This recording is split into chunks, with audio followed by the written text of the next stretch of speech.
एक बार गौतम बुद्ध अपने शिष्यों के साथ एक गांव में जा रहे थे। रास्ते में उन्होंने एक किसान को देखा जो बहुत ही कठिन परिश्रम कर रहा था।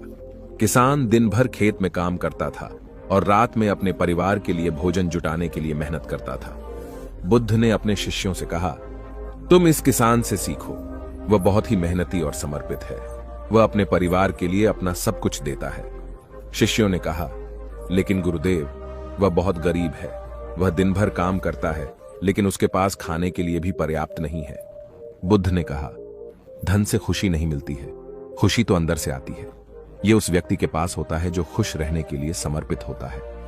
फिर बुद्ध ने अपने शिष्यों को एक और कहानी सुनाई। एक बार एक राजा बहुत खुश था, क्योंकि उसके पास बहुत सारा धन और भौतिक सुख सुविधाएं थीं।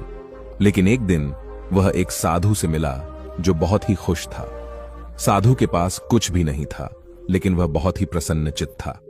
राजा ने साधु से पूछा, तुम इतनी खुश कैसे हो सकते हो जबकि तुम्हारे पास कुछ भी नहीं है? साधु ने कहा, मैं खुश इसलिए हूं क्योंकि मैं इस बात का एहसास करता हूं कि मैं जो कुछ भी हूं वह सब भगवान की कृपा से है।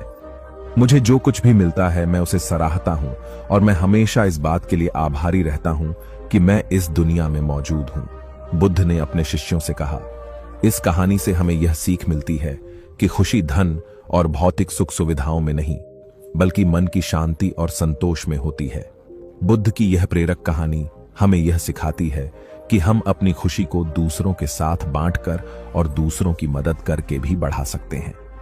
हमें हमेशा सकारात्मक और आशावादिता से भरे रहना चाहिए। इस कहानी से हम यह भी सीख सकते हैं कि हमें हमेशा खुश रहने के लिए प्रयास करना चाहिए, चाहे हमारे जीवन में कितनी भी कठिनाइयां क्यों न हो। हमें हमेशा अपने जीवन में मौजूद सकारात्मक चीजों पर ध्यान देना चाहिए और अपने मन को नकारात्मकता से दूर रखना चाहिए। गौतम बुद्ध की यह कहानी हमें एक बेहतर इंसान बनने और अपने जीवन को सार्थक बनाने की प्रेरणा देती है।